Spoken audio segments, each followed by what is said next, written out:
Bonjour à tous, bienvenue dans l'Entre-nous, le nouveau format Deceptor podcast qui parle des partenaires du club et des membres du Cash. Je suis aujourd'hui avec Alban Ligère pour découvrir sa boutique, sa vie. On est ensemble pour au moins un petit quart d'heure, plus si on est très bavard. Comment ça va, Alban ? Bonjour Corentin, merci pour cette invitation, pour ce nouveau format. Très sympa à opérer, donc merci beaucoup d'être là. Bon, pour commencer, on va faire les choses dans l'ordre. Ton nom, ton prénom, ton entreprise déjà, comme ça on l'a dans la boîte. Alban Ligère, magasin Ligère et unique, rue Royale à Orléans. On va parler un peu de toi avant de parler du magasin. Raconte-nous un peu ton parcours, j'ai dit scolaire, mais tes études, qu'est-ce que tu as fait avant d'en arriver là ? Je crois qu'on va en revenir après, mais on peut faire longtemps sur ta vie. Mais bon, on va essayer de faire court. C'est pas non plus une grande aventure, c'est vrai que avant d'arriver dans l'affaire familiale et de travailler dans le vêtement, même si je suis né dedans, j'ai fait 20 ans dans la restauration, puisque en fait, avant les études, c'était une école hôtelière dans le Périgord, et après, je suis parti dans la restauration événementielle à Paris, chez un des plus grands traiteurs de France, voire au monde, qui s'appelle Potel et Chabot. Et là, j'ai pu opérer les plus grands événements mondiaux qui existent, principalement sportifs, puisque c'était vraiment le secteur préférentiel, puisque j'ai fait quasiment 14 Roland-Garros, une Coupe du Monde de football, des Jeux Olympiques, tout ça toujours dans la restauration événementielle, dans les milieux VIP, les espaces d'hospitalité, donc ceux que connaissent bien les partenaires. Et là, c'était vraiment des niveaux... à des niveaux assez luxueux, que ça soit à Roland-Garros, que ça soit au Parc des Princes ou dans les stades à Moscou pendant la Coupe du Monde en Russie. C'est quoi ton souvenir, si tu en sors un comme ça, le premier truc qui te vient en tête quand tu parles de ça ? C'est le dernier gros événement pour moi, c'est la Russie, c'est la finale de la Coupe du Monde 2018 à Moscou, où en fait on a le village qui est juste à côté, on sert 3000 personnes au déjeuner avant le match. Et derrière, on a une fête de 5000 personnes de la FIFA. Et là, quand vous devez faire ça avec un staff de 300 personnes, dont 80% sont russes, c'est très, très sport. T'as vu le match quand même ?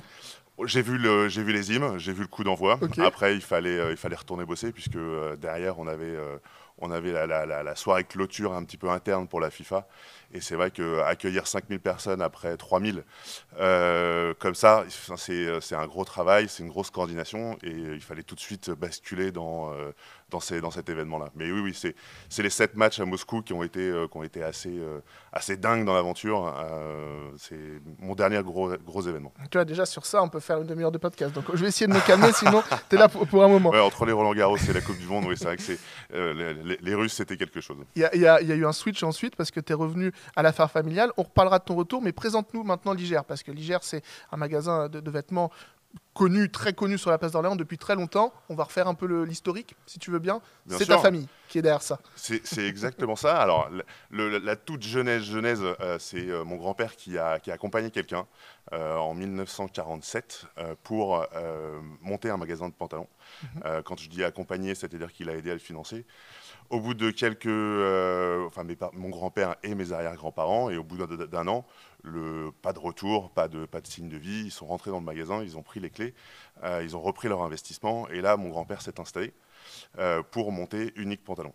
D'accord. Voilà, c'était un magasin uniquement de pantalons. C'est-à-dire que vous aviez des grands placards et quand les gens rentraient pour acheter des pantalons, ils tiraient les pantalons pour savoir ce qui nous restait parce que juste après-guerre en 1948, c'était une denrée très très rare. On est situé où là à ce moment-là ? Là, on est rue Pereira. En fait, aujourd'hui, actuellement, c'est le chausseur Willy's et c'était pile poil à cet emplacement-là. Donc là, vous aviez la boutique Unique Pantalon et après, il y a eu un développement, Unique Sélection. C'était un magasin uniquement d'impair. Voilà, c'était des magasins monoproduits. Et puis après, il y a les enfants qui sont rentrés dans l'affaire. Et donc là, ils ont commencé à changer les enseignes. Ligère Monsieur, Ligère Madame. Là, il y avait et mon père d'un côté et ma tante de l'autre. Voilà, donc c'était quasiment dans les années 70 qu'il y a eu ces changements d'enseigne. Et mon père, après, a fait un développement axé sur, lui, les franchises, puisque les deux magasins, hommes et femmes, étaient très bien installés. Et après, il y a eu un développement dans les franchises, un développement qui a connu un ralentissement puisque il a vu un petit peu l'odeur des complications avec les fonds d'investissement sur les franchises, qui n'étaient plus des marchands de vêtements, mais qui étaient des financiers. Et là, du coup, il a rétropédalé et il a préféré fermer les franchises plutôt que de continuer et se concentrer sur son vrai métier, vendeur de vêtements. Ok, très bien pour ça. Toi, ton arrivée là-dedans, qu'est-ce qui se passe? Donc, on est en Russie là. Tu vas changer de vie tout de suite ou Non, comme beaucoup de choses dans les dernières années, le Covid a fait Ouais. énormément. Je vivais à Paris depuis maintenant 14 ans. La vie parisienne commence à être un petit peu pesante. Mhm. L'événementiel, au bout de 14 ans, très lourd. Un envie de changer. Je venais de divorcer. Mhm. Donc j'ai ma fille qui est toujours avec sa mère à Paris.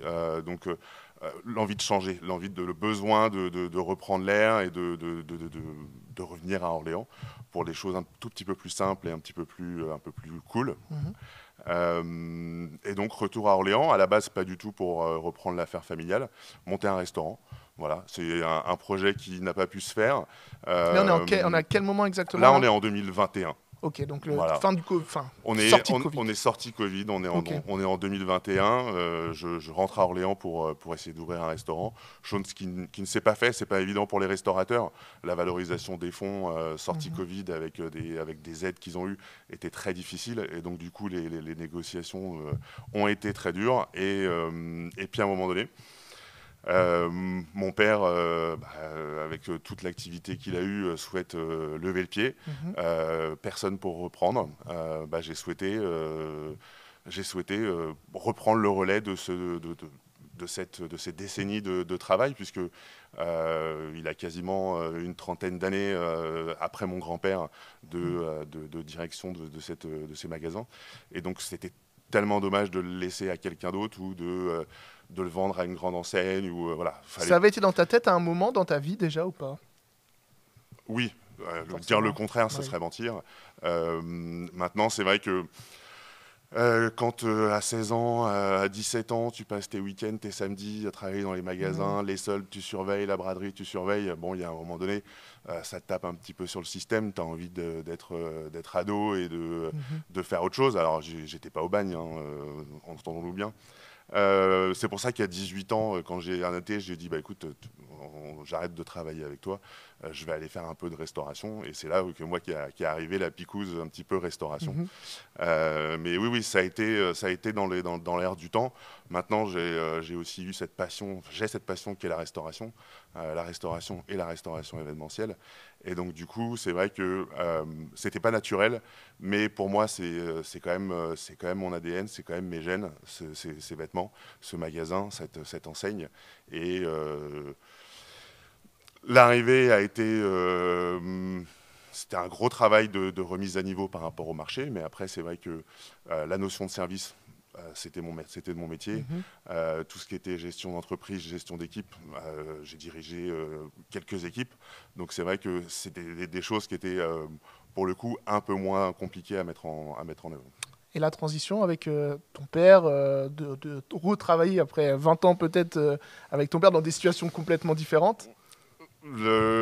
J'ai peu travaillé avec lui. Ouais. Il m'accompagne. C'est pas forcément du travail commun. Il m'accompagne puisque il souhaite aussi prendre du bon temps, ce qui est complètement Mhm. entendable par rapport à toutes ces années de travail.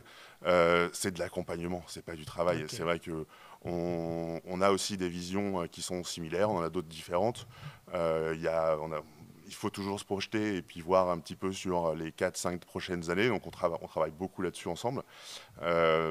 Puisqu'il y a des changements significatifs, donc il faut aussi, pas son accord, mais son approbation à pouvoir aller plus loin. Et c'est vrai que du coup, c'est de l'accompagnement. Autant mon frère et ma sœur ont travaillé avec lui et ça a été un petit peu plus dur pour eux, autant j'ai la chance d'être arrivé à un moment où il avait vraiment l'envie de lever Mhm. le pied et du coup, c'était plus du tout la même démarche. Quand tu t'es trouvé vraiment aux manettes de l'entreprise, tu as senti un peu pas un poids sur tes épaules, mais quelque chose de faut pas que je me loupe quand même. Il y a une tradition de plus de 60 ans, quoi. Il y a une pression. Il y a une pression maintenant. Cette pression, il faut la valider différemment plutôt qu'un poids. Mhm. Euh, J'ai eu beaucoup de pression dans mon activité précédente. On me parlait toujours de contrats à dizaines de millions d'euros sur plusieurs années. Voilà, là c'était de la pression et c'était de la pression qui n'était pas forcément très bonne parce que vous aviez des intérêts économiques et même des fois politiques qui étaient un petit peu durs à absorber. Là, c'est des challenges, c'est des vrais challenges, c'est des pressions positives. Mais maintenant, oui, bien sûr, je ne veux pas être une génération qui va mettre la clé sous la porte, même si on a un marché du vêtement qui est très très difficile, avec Internet, avec les gros Chinois qui viennent pour vendre des vêtements à 2-3 euros tous les jours. Voilà, on se bat contre tout ça, on se bat contre les grandes enseignes qui font des promos quasiment toutes les semaines. C'est un combat. Donc oui, c'est une force de travail tous les jours, de se dire qu'est-ce qu'il faut que je fasse dans 1 an, 2 ans pour pouvoir être toujours là et toujours être de cette 3e génération. Oui, tout à fait. On parlait de Ligère Habilleur, il y a Unique aussi Tout à fait. est de retour. Explique-nous un peu tout ça. Eh ben ça a fait partie des choix stratégiques que j'ai initiés et qu'on se valide avec Alain. Aujourd'hui, l'IGR, ça fait maintenant depuis 1970 que c'est en place. Il y a une image. On ne va pas dire que l'image elle est mauvaise, mais l'image elle est aujourd'hui, elle est tronquée par rapport à ce qu'on a dans le magasin. C'est-à-dire que c'est vrai que on a un magasin avec une devanture en pierre, avec des grandes portes vitrées, et les gens n'osent pas forcément rentrer parce qu'ils ont cette image du magasin qui n'est pas pour eux, soit qui est pour leur grand-père, soit qui est pour leur père, mais pas pour eux. Et aujourd'hui, il y a une décorrélation de l'image et de ce qu'il y a dans le magasin. Et on a ce besoin de se rapprocher un peu plus des gens qui sont sur le trottoir et qui peuvent rentrer dans le magasin, qui n'osent pas, parce que la devanture leur fait un petit peu peur.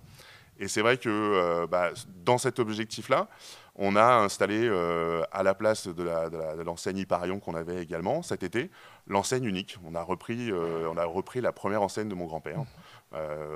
Pourquoi faire différent quand on a aussi déjà une belle enseigne historique, et on sait raconter des histoires autour de ça. Et c'est vrai que du coup, on a réinstallé Unique, avec pour objectif de passer aussi l'IGR sous Unique, courant 2025, début 2026, pour pouvoir insuffler quelque chose de pas de nouveau, mais une évolution, de faire évoluer le magasin dans son image, de le doter d'outils marketing dans l'air du temps, parce que je ne sais pas si vous avez vu ce petit logo d'Unique avec le petit bonhomme, qui peut être reconnaissant autre qu'avec des lettres. Donc ça, d'un point de vue communication et marketing, c'est super utile. Voilà, c'est vraiment pour rentrer un petit peu dans cette dynamique. Non, mais c'est ça, et vous faites partie des habilleurs, j'ai envie de dire, qui se bougent. Moi, je vous suis bien sur les réseaux. Christophe, des fois, des vendeurs se met en scène. Nous, on l'avait fait à l'époque avec des joueurs, et vous cherchez à changer d'image. C'est ça aussi, peut-être ça vient aussi de tes anciens métiers, au niveau marketing, vouloir proposer quelque chose de nouveau quand même. Mon ancien métier m'aide beaucoup à arriver chaque matin et à me dire qu'est-ce que je fais de différent. Maintenant, c'est vrai qu'il faut aussi de la stabilité pour les équipes, parce qu'il faut que les équipes aient une visibilité de ce qu'ils vont faire dans les 6 mois. C'est à nous de mener on va dire les challenges à moyen terme et à plus long terme. Mais c'est vrai que quand on avait des marchés, chaque année, il fallait faire des choses différentes. Quand on avait 2000 couverts à faire, quand ce n'était pas un service au plat, c'était un service à l'assiette. Quand ce n'était pas un service à l'assiette, c'était un service au guéridon. Enfin, c'était toujours se réinventer continuellement. Et j'ai eu la chance d'avoir un chef de cuisine chez ce traiteur qui nous labourait le cerveau tous les matins à dire qu'est-ce qu'on présente comme concept différent. Et ça, c'est vrai que dans ta mécanique quotidienne, ça t'aide automatiquement à le faire. C'est quelque chose qui est inné maintenant et qui vient de dire qu'est-ce que je fais de nouveau. Très bien. On va parler du lien avec le sport orléanais en général, parce que vous êtes aussi chez nos amis de l'OLB. Est-ce que tu te souviens comment ça s'est créé, ce lien ? Alors, les liens exacts, je pourrais pas rentrer dans le détail. C'est une histoire d'homme, puisque maintenant, ça fait 10 ans. Oui. Donc, on était dans division même encore inférieure. Exactement. C'est une histoire d'homme entre Bruno, entre Didier, entre Duhart et mon père, et même Christophe, puisque Christophe, qui est notre responsable de boutique, est pleinement impliqué là-dedans. C'est une histoire d'homme et d'accompagnement. On est dans cet accompagnement permanent, aussi de visibilité, puisqu'il faut être clair d'avoir de la visibilité sur le tissu économique orléanais. Mais on est attaché à cet accompagnement au sport orléanais, puisqu'on fait aussi l'OLB. C'est pour nous indispensable d'être présent, de montrer qu'on sait faire aussi des choses différentes des fois. C'est vrai que des fois, on peut nous titiller sur différents types de tenues. Voilà, des fois, c'est des partis pris qu'on prend pour montrer aussi des images différentes, parce qu'on a ce besoin aussi de communiquer différemment à travers le vêtement que les gens portent. Concrètement, pour ceux qui ne savent pas, qu'est-ce que vous faites chez nous? Quelle tenue vous nous proposez, à nous ou l'OLB? C'est une tenue d'après-match. Exactement. Bah, alors, avec les Septors, donc du coup, il y a la tenue des joueurs en après-match. Ouais. Désœuvrant comme vous, parce que c'est vous qui œuvrez au quotidien pour la production des matchs. Et quand je vous vois mis en valeur à travers vos vidéos sur les comètes, j'adore ça. Je trouve que voir l'envers du décor comme ça, c'est absolument génial.